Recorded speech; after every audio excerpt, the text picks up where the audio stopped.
नमस्कार, news state पर आप सभी का बहुत स्वागत है। आज बात करने वाले एक बार फिर से प्रगति पथ पर मध्य प्रदेश की, क्योंकि प्रगति पथ पर अग्रसर अगर कोई प्रदेश होता है वो तभी हो पाता है जब वो आर्थिक तौर पर प्रगति पर आगे बढ़ता है, आर्थिक तौर पर मजबूत होता है। और आर्थिक तौर पर मजबूत तभी हो सकता है जब प्रदेश में बेहतर निवेश हो, और इसके लिए सरकार ने बेहतर रोड मैप बनाया है और उसकी जो कोशिशें हैं उसका असर भी देखने को मिल रहा है। देखिए, पहले उज्जैन में इन्वेस्टर समिट हुई और अब जबलपुर में इन्वेस्टर समिट हुई, और इसका भी एक पॉजिटिव रिस्पॉन्स सरकार को मिला है। प्रदेश में अच्छे निवेश आने की संभावनाएं काफी खुली, और आज जब रीजनल इन्वेस्टर समिट के तहत जबलपुर में इन्वेस्टर समिट हुई तो वहां पर एक बेहतर माहौल देखने को मिला, और उद्योगपतियों ने प्रदेश में बेहतर उद्योग और निवेश के माहौल की तारीफ तक की। एमपी में अब देश के विकास की ग्रोथ इंजन बनने की भी संभावनाएं और प्रबल हो गई हैं, क्योंकि सीएम डॉक्टर मोहन यादव के नेतृत्व में एमपी के विकास की इबारत लिखने का काम शुरू हो चुका है। इसकी पहली कड़ी यानी इन्वेस्टर्स के लिए माहौल बनाने का काम भी शुरू हो चुका है, ताकि देश के सबसे सुंदर प्रदेश, देश का सबसे विकसित प्रदेश भी बन सके। आज जबलपुर इन्वेस्टर समिट में क्या कुछ पॉजिटिव रिस्पांस देखने को मिला, इस पर एक रिपोर्ट आपको दिखाते हैं। उसके बाद आज के मंथन पर कितना अमृत निकला, उस पर चर्चा खास मेहमानों के साथ और एक्सपर्ट्स के साथ।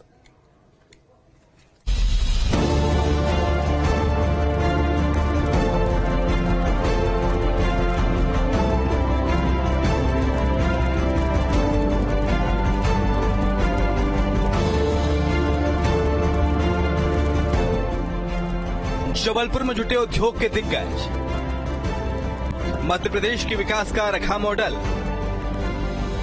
उद्योग धंधों की आएगी बहार, विकास का रोड मैप तैयार। मध्य प्रदेश के विकास को पंख लगने जा रहे हैं, क्योंकि एमपी में उद्योग धंधे जो आ रहे हैं। भारत का दिल कहे जाने वाला मध्य प्रदेश अपनी खूबसूरती के लिए तो देश में अलग पहचान रखता ही है। अब वही मध्य प्रदेश विकास के मामले में भी अलग आयाम हासिल करने की ओर अग्रसर है, और उसका श्रेय सिर्फ एक इंसान को जाता है, जो कि सीएम डॉक्टर मोहन यादव है, जिनका फोकस हमेशा से मध्य प्रदेश को नंबर 1 बनाने का रहा है। जिस सपने को साकार करने की दिशा में मध्य प्रदेश की संस्कार राजधानी जबलपुर में इन्वेस्टर समिट का आयोजन किया गया, जहां देश विदेश के उद्योगों के तमाम दिग्गजों ने मध्य प्रदेश में निवेश करने के प्रस्ताव रखे। जबलपुर में आयोजित इस रीजनल इन्वेस्टर समिट की बात की जाए तो इसमें कुल मिलाकर 17,000 करोड़ के निवेश प्रस्ताव मिले हैं, जिनमें सबसे ज्यादा फोकस डिफेंस पर रहा। देश के तीसरे डिफेंस कॉरिडोर जबलपुर, कटनी और इटारसी को लेकर काम किया जा रहा है। जबलपुर में टैंक बनाने का EMU साइन किया गया। कॉन्क्लेव में 600 करोड़ के निवेश के लिए अशोक लीलैंड और आर्म्ड व्हीकल निगम लिमिटेड के बीच करार भी हुआ है। अदानी समूह अभी शिवपुरी के आसपास 10,000 करोड़ का निवेश करने वाला है। डिफेंस में निवेश करने के लिए 50 एकड़ तक जमीन 75% डिस्काउंट पर दी जाएगी। जबलपुर में रेडीमेड टेक्सटाइल स्किल सेंटर बनाने का प्रस्ताव रखा गया है। वहीं छिंदवाड़ा में 15 नए प्रोजेक्ट शुरू करने की बात कही गई है। एक अच्छी बात है कि इथेनॉल के बहुत बड़े पैमाने पर प्रस्ताव मिले, और इथेनॉल का केवल इथेनॉल के लिए नहीं, ये हमारे लिए मोटे अनाज की दृष्टि से बहुत काम का है। राइस का, मक्के का, ये बड़े पैमाने पे कृषि क्षेत्र में मददगार होने वाला प्रोजेक्ट है, जिसके माध्यम से भविष्य की बड़ी संभावना है। इसी प्रकार से कोल इंडस्ट्रियों के साथ साथ हमारी पावर सेक्टर में भी अच्छे प्रस्ताव मिले। लगभग 4,500 करोड़ के अडानी ने इनको कोल और सोलर से जुड़े हुए पावर प्रोजेक्ट पे अपने निवेश फाइनल किए हैं। ये तो खैर एमपी के विकास मॉडल की एकमात्र झलक है, क्योंकि आगे बहुत लंबा सफर है। जैसा कि सीएम डॉक्टर मोहन यादव ने मध्य प्रदेश में विकास की संभावना पर जोर देते हुए कहा कि मध्य प्रदेश देश का ग्रोथ इंजन बनने का मादा रखता है, और इस दिशा में सागर, रीवा और ग्वालियर में भी कॉन्क्लेव आयोजित किए जाएंगे। उम्मीद करता हूं कि सभी प्रस्तावों के माध्यम से औद्योगिक निवेश का एक नया वातावरण पूरे देश में मध्य प्रदेश को लेकर के बनेगा, और मध्य प्रदेश न केवल इंडस्ट्रियल सेक्टर में मजबूत होगा बल्कि और आगे जाएगा। जैसा कि सीएम ने कहा, शुरुआत है, क्योंकि मध्य प्रदेश में संभावनाएं अपार है। जबलपुर इस विकास के मॉडल का रोडमैप है, जिस पर चलकर 2025 में ग्लोबल इन्वेस्टर समिट होगी, जहां मध्य प्रदेश के विकास की गाथा आगे बढ़ाई जाएगी। Team news state. तो देखिए, मध्य प्रदेश इंडस्ट्रियल डेवलपमेंट का हब बनेगा, और इसको लेकर के, यही एक विजन लेकर के मुख्यमंत्री डॉक्टर मोहन यादव आगे बढ़ रहे हैं। और जाहिर सी बात है, देखिए, जब उद्योगों को रफ्तार मिलेगी, आर्थिक तौर पर मजबूत होगा और उद्योग को लेकर के या फिर आर्थिक तौर पर प्रदेश की रीढ़ मजबूत होगी, तो फिर विकास के पहिए को भी रफ्तार मिलेगी और साथ साथ जो स्थानीय स्तर पर रोजगार मिलेंगे उससे युवाओं को भी बहुत ज्यादा फायदा होगा। क्यों आखिर ये रीजनल इन्वेस्टर समिट जरूरी है, इससे कितना फायदा हो रहा है? क्योंकि आने वाले वक्त में ये स्थिति थम नहीं रही है। रीवा में होगा, भोपाल में होगा और आगे लगातार प्रदेश के हर एक छोटे बड़े और टीयर 2 टीयर 3 के जो लेवल के सिटीज हैं वहां पर भी होगा। इसका पूरा एक रोड मैप समझने की कोशिश करते हैं और इसका फायदा समझने की कोशिश करते हैं। 4 खास मेहमान मेरे साथ इस वक्त मौजूद है, उनसे आपका परिचय करा देते हैं। मेरे साथ वरिष्ठ पत्रकार सत्यप्रकाश शर्मा जी मौजूद हैं। सत्यप्रकाश सर, बहुत स्वागत है आपका। इसके अलावा मेरे साथ मौजूद हैं CIT MP के सदस्य हैं अमित जैन जी, एक बार फिर से आपका स्वागत है अमित जैन जी। इसके अलावा CII के चेयरमैन हैं आशीष वैश्य साहब मेरे साथ मौजूद हैं। आशीष जी, आपका भी बहुत स्वागत। और CA हैं अखिलेश जैन जी, वो भी मेरे साथ मौजूद हैं। अखिलेश जी, आपका भी बहुत स्वागत है। और अमित जैन जी, मैं पहले चर्चा की शुरुआत आपसे करना चाह रहा हूं कि जबलपुर में जो आज इन्वेस्टर समिट हुई, कई बार ये बात कही जाती है कि भोपाल है, ग्वालियर है, इंदौर है, ये तो थोड़े से रफ्तार में आगे बढ़ गए, थोड़े से विकसित हो गए, लेकिन जबलपुर संस्कारधानी है, बड़ा शहर है, लेकिन उतना विकसित नहीं हो पाया। क्या आज जो जबलपुर में इन्वेस्टर समिट हुई उससे जो फीडबैक आया, जो निवेश आया, जो पॉजिटिव रिस्पॉन्स आया, कहीं ना कहीं जबलपुर के विकास को रफ्तार मिलती और एक बूस्ट मिलता हुआ दिख रहा है क्या? और आगे भी हम यही उम्मीद करते रहे हर जगह के लिए? ये बिल्कुल सत्य बात है कि आज जो समिट हुआ है उसमें बहुत अच्छे करार हुए, खासकर जो नए कुछ डिसीजन लिए, जैसे कि रक्षा के क्षेत्र में अगर कोई काम करेगा तो उसको भूमि पे 75% डिस्काउंट दिया जाएगा। साथ में अगर जो कुछ काम नहीं करेंगे और तो उनका भूमि आवंटन खत्म होगा।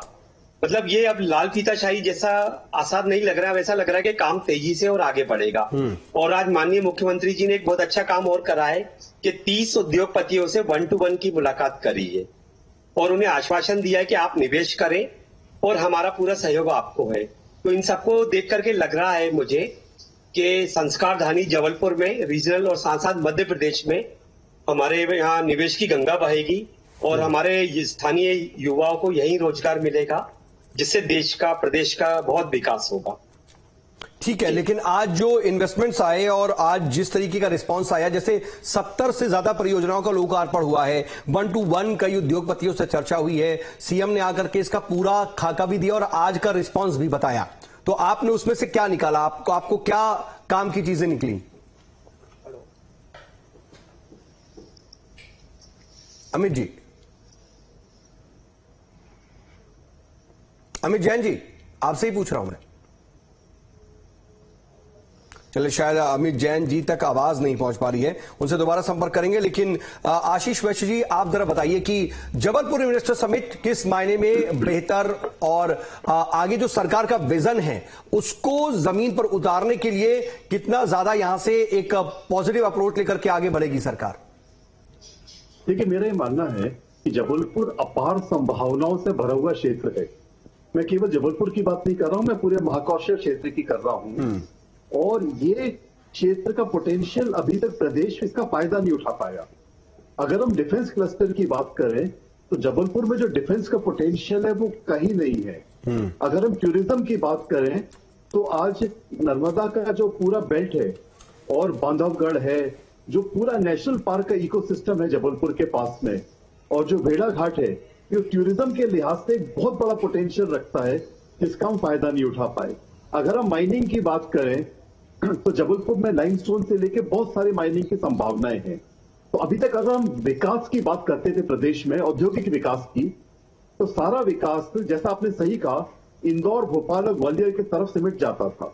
अगर हमको $7 ट्रिलियन इकोनॉमी बनाना है तो मध्य प्रदेश का योगदान इसमें $550 बिलियन का होगा। ये एक स्टैटिस्टिक्स है जो स्टेट गवर्नमेंट और सीआईआई ने मिलकर निकाला है। सीआईआई स्टेट गवर्नमेंट की नेशनल पार्टनर है और मैं इसका चेयरमैन हूं। तो हमको $550 बिलियन इकोनॉमी मध्य प्रदेश को बनाना है, जिसमें $380 बिलियन अभी ऐड होना है, और वो ऐड ग्वालियर, भोपाल और इंदौर अकेला नहीं कर सकता। ठीक बात। उसके लिए हमको समग्र विकास करना पड़ेगा पूरे प्रदेश का। और ये बहुत अच्छी और बड़ी पहल है कि आज जबलपुर में आए हैं, कल हम रीवा जाएंगे, तो एक जो पूरा प्रदेश विकसित होगा तो एक तो इससे इक्वालिटी क्रिएट होगी, इनकम में जो फर्क आता है वो फर्क नहीं आएगा और पूरे प्रदेश का विकास होगा। नहीं, लेकिन आशीष जी एक सवाल जब आता है, क्योंकि जब भी ऐसे इन्वेस्टमेंट्स आते हैं ना, तो वहां पर जमीन की, हवा की, पानी की, ये सब संभावनाएं, ईज ऑफ डूइंग बिजनेस की संभावनाएं तो देखी जाती हैं। साथ साथ स्किल्ड लेबर जो है, स्किल्ड जो हमारे पास मैन पावर है, इसको भी जरूर इन्वेस्टर्स देखते हैं। तो अगर इन्वेस्टमेंट लाना है तो क्या मध्य प्रदेश के युवा उतने तैयार हैं? क्या हमारे पास उतना स्किल्ड मैन पावर भी मौजूद है इन सभी टीयर 2, टीयर 3 के सिटीज में भी?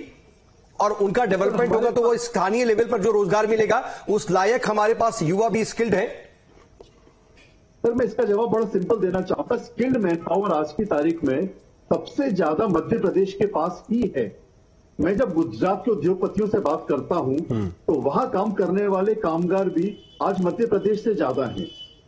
आज महाराष्ट्र में भी सबसे ज्यादा मजदूर वर्कर मध्य प्रदेश से जाता है।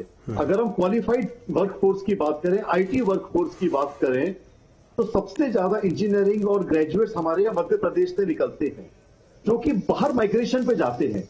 तो ये एक सुनहरा मौका है कि हम हमारी कैप्टिव मैन पावर को हमारे ही प्रदेश के अंदर रख लें और उनसे रोजगार का निर्माण भी करें, और हमारे जो युवा जो कारीगर मजदूरी के लिए सूरत, अहमदाबाद, बड़ौदा, बेंगलोर भटकते हैं, हम उनको अगर अपने प्रदेश में, अपने शहर में रोजगार दे पाएंगे तो वो कम तनख्वाह में भी कार्य करना पसंद करेंगे।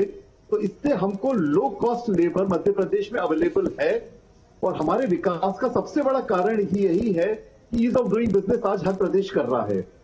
आज विकास के दो कारण है, जमीन, सस्ती जमीन मध्य प्रदेश के अंदर है और सस्ती मजदूरी मध्य प्रदेश के अंदर है। केवल जरूरत थी शासन की इच्छा शक्ति की, जो बहुत तीव्र गति से आदरणीय मोहन यादव जी के साथ नजर आ रही है।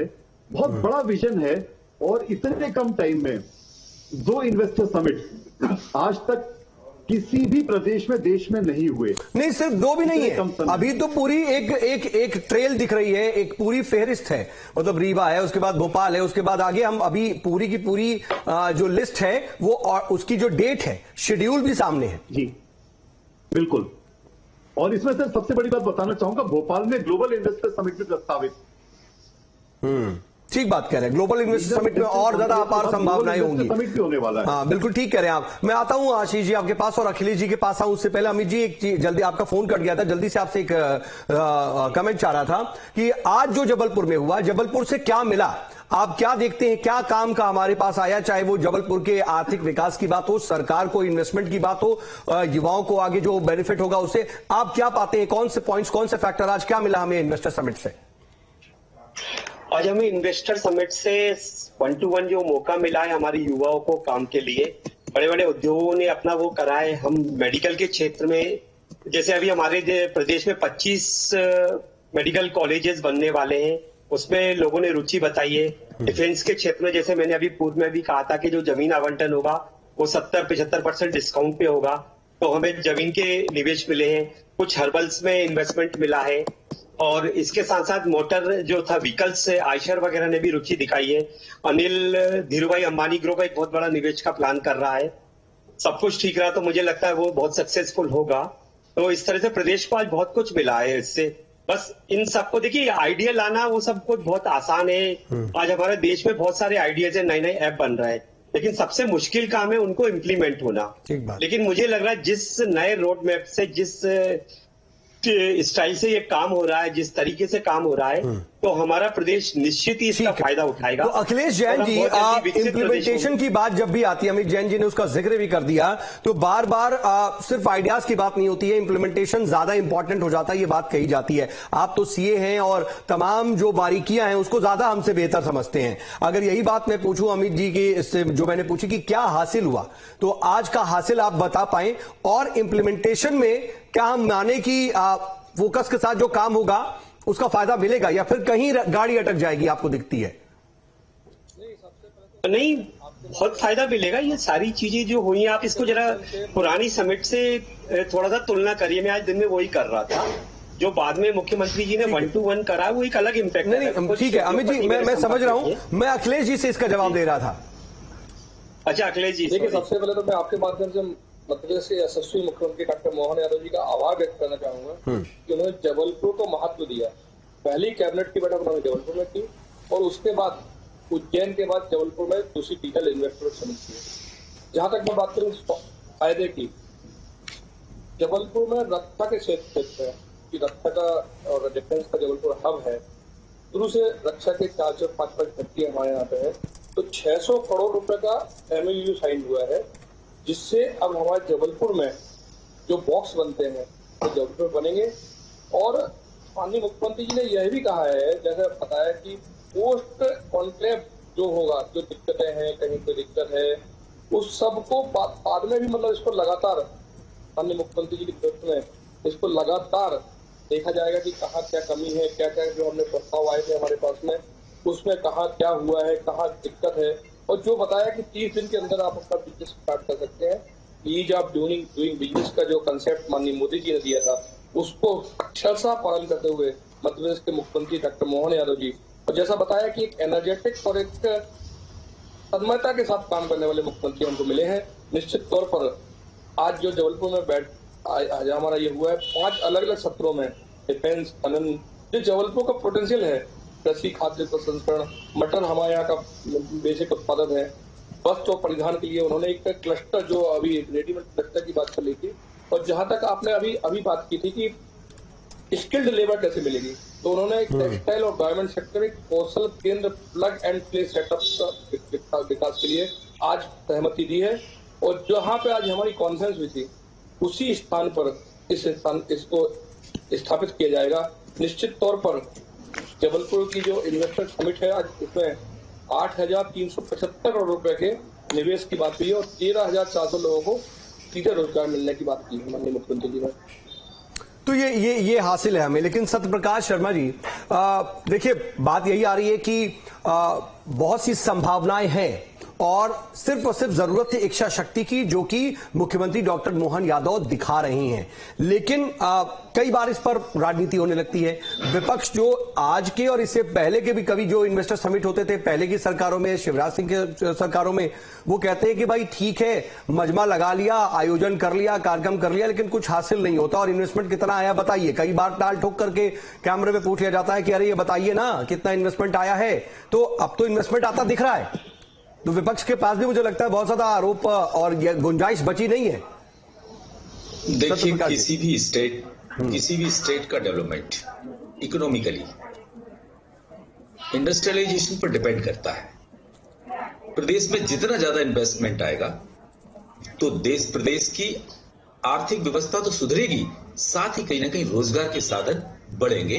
तो अनएम्प्लॉयमेंट का जो कमी दिखती है प्रदेश में, उसमें कहीं ना कहीं बड़ा एनकरेजमेंट आपको दिखेगा मोहन यादव के डिसीजन। देखिए, इसमें बहुत महत्वपूर्ण चीज है, अभी तक कितने भी इन्वेस्टर समिट हुए, कहीं ना कहीं आपने देखा होगा वो ज्यादातर जो इकोनॉमिक्स अपना कैपिटल है इंदौर में हुए। डॉक्टर मोहन यादव का एक इनिशिएटिव बहुत जबरदस्त है, जिसमें उन्होंने प्रदेश के हर रीजन को कवर करने का पूरा प्रयास किया है। जो रीजनल इंडस्ट्री कॉन्क्लेव्स हैं, वो वही कहीं ना कहीं वो एक बड़ी सोच है, जिसके कारण किस क्षेत्र में क्या पोटेंशियल है। देखिए, मध्य प्रदेश में एक बड़ी चीज है, मैन पावर जबरदस्त है, जो बाहर स्टेट में जाता है उसको कहीं ना कहीं यहाँ काम मिलेगा तो रोजगार बढ़ेगा। एक चीज, दूसरा यहाँ एडुकेट वाटर अवेलेबिलिटी है, सरप्लस इलेक्ट्रिसिटी है, ह्यूज बैंक लैंड्स है। ऐसी स्थिति में अगर मध्य प्रदेश के हर रीजन को अपना हिस्सेदारी मिलेगी तो आप निश्चित रूप से मानिए कि अब वाकई मध्य प्रदेश विकास के पथ पर चल पड़ा है। देखिए, स्किल डेवलपमेंट सेंटर्स चाहे उज्जैन में खोला जाना हो या जबलपुर में खोला जाना है, तो ये कहीं ना कहीं ये स्किल जो प्रोग्राम होते हैं, डेवलपमेंट के प्रोग्राम नियर अबाउट 3 मंथ के होते हैं। तो इससे किसी भी फील्ड में अगर युवाओं को स्किल्ड कर दिया जाएगा तो ये समस्या भी दूर हो जाएगी और एक बड़ी ताकत, क्योंकि आप जानते हैं मध्य प्रदेश की जो पॉपुलेशन है पूरे देश की यूथ पॉपुलेशन है। बिल्कुल। लेकिन सत्यप्रकाश जी, मैं आपसे एक चीज और समझना चाहूंगा, हालांकि आपने हल्का सा जिक्र कर दिया। देखिए, हमारे पैनल में इस वक्त बहुत से जो है अर्थशास्त्री मौजूद हैं जो इकोनॉमिक्स को और डेवलपमेंट को और इन्वेस्टमेंट को, उद्योग को समझते हैं। क्या वजह है कि हमारे पैनल के लोग या फिर और भी जो इकोनॉमिस्ट हैं वो इस पूरी कवायद का जो क्रेडिट है और इसका जो एक रास्ता बढ़ रहा है, उसका जो सेहरा है वो मुख्यमंत्री डॉक्टर मोहन यादव के सर पर बांध रहे हैं, क्योंकि इससे पहले भी होता रहा है, पहले की सरकारें भी करती रही हैं, बहुत से जो अफसरशाही है वो लोग भी इसमें अपना इनपुट देते हैं और उनके ही सजेशन से बहुत कुछ होते हैं। क्या वजह है कि मुख्यमंत्री डॉक्टर मोहन यादव को इसका क्रेडिट पूरा जाता दिख रहा है या दिया जा रहा है? मैंने आपसे पहले आपका जिक्र किया, आपने कह रहा हूं, लेकिन मैं आपको फिर कह रहा हूं कि अभी तक आपने कभी कोई जनरली ग्लोबल इन्वेस्टर समिट्स होते रहे, वो इंदौर में होते थे। इंदौर ऑलरेडी इंडस्ट्रियल हब है। क्या ग्वालियर में हुआ, क्या उज्जैन में हुआ, क्या कभी जबलपुर में हुआ, रीवा में होगा, सागर में होगा, भोपाल में ग्लोबल इन्वेस्टर समिट होगा। तो इंदौर की जगह भोपाल शिफ्ट किया उन्होंने, स्टेट कैपिटल को ले गए। तो इसका तात्पर्य है कि एंटायर स्टेट का डेवलपमेंट कैसे हो। जैसे कि ग्वालियर रीजन में कोई बंदा है, वहां के को इंदौर नहीं जाना है क्योंकि रहने की खाने की व्यवस्था नहीं है। अगर इंडस्ट्रीज इस रीजन में आएंगी, रीवा क्षेत्र में आएंगी, आप देखिए बुंदेलखंड और रेवांचल से बड़ा पलायन होता है लेबर का। अगर वही लेबर को वही काम मिलेगा तो जो सस्ती लेबर है वो इंडस्ट्रीज को मिलेगी। ये विजन है मोहन यादव का, इसलिए उनको क्रेडिट जाता है क्योंकि उनका। और एक चीज और थी, देखिए कि पहले क्या होता, साल में एक इन्वेस्टर समिट हो गया, अब आप देख रहे हैं कि लगातार साल में कई इन्वेस्टर समिट्स होंगे। तो इनका फायदा कहीं ना कहीं इंडस्ट्रीज को मिलेगा। और ईज ऑफ डूइंग बिजनेस में उन्होंने एक बड़ी अच्छी घोषणा की थी मुंबई में, आपने ध्यान नहीं दिया, कि यदि होगा तो हम अपनी पॉलिसीज में इंडस्ट्रीज के अनुसार, यानी कि लचीलापन की भी बात की। लेकिन सत्यप्रकाश जी, जल्दी से एक चीज का जल्दी से जिक्र कर दिए, विपक्ष के स्कोप का भी जिक्र कर दीजिए, क्योंकि विपक्ष बार बार कहता है कितना आ गया, तो वो स्कोप बच रहा है क्या? देखिए, विपक्ष कोई भी पार्टी किसी की भी रही हो, वो कहीं ना कहीं कुछ ना कुछ क्रिटिसिज्म तो ढूंढती है, लेकिन प्रयास की तारीफ हमेशा होनी चाहिए जो डॉक्टर मोहन यादव ने इस समय किया है। देखिए, मैं शिवराज सिंह जी की कोई क्रिटिसिज्म नहीं कर रहा हूं, लेकिन उनका फोकस इंदौर पर रहा, मालवा पर रहा, क्योंकि वो ऑलरेडी डेवलप्ड है। अब वो क्षेत्र डेवलप होंगे, ये विजन कहीं ना कहीं वो लेकर आए हैं। और क्योंकि वो उज्जैन से आते हैं, उन्होंने सबसे पहले इन्वेस्टर समिट उज्जैन में किया, 1 लाख करोड़ का इन्वेस्टमेंट आया। सबसे ज्यादा अपने घर की चिंता की और वो बेहतर भी है, अपना कुंबा भी बेहतर कीजिए और फिर बाकी जो है सराउंडिंग को भी बेहतर कीजिए, और वो करते हुए दिख भी रहे हैं। लेकिन आशीष वैश्य जी, जबलपुर के बाद फिर रीवा है, भोपाल है और पूरी एक फेरिस्त है, इसको कैसे देख रहे हैं, ये जो चेन है? और फिर बात ये भी कि साल में 2 साल में कभी एक इन्वेस्टर समिट हो जाती थी, कोई बहुत ज्यादा अति तो नहीं हो जाएगी? मतलब ऐसा तो नहीं कि बार बार इन्वेस्टर हो रही है और फिर उसके बाद निवेशकों का बहुत ज्यादा रुझान कम हो जाएगा, या फिर संभावनाएं होंगी और लचीला रुख जो है सरकार का वो भी फायदा देगा? सर, इससे आपने एक बारीक बात नोट नहीं की है। अगर वो बारीक बात नोट करेंगे तो आपके सवाल का जवाब मिल जाएगा। ये इन्वेस्टर समिट जो हो रही है, ये इन जनरल नहीं हो रही है, ये सेक्टर स्पेसिफिक हो रही है। ठीक बात है। जो उनने जबलपुर में की, वहां पे सेक्टर क्लियर था कि उनको निवेश चाहिए डिफेंस के सेक्टर में। ग्वालियर में उनका सेक्टर अलग है।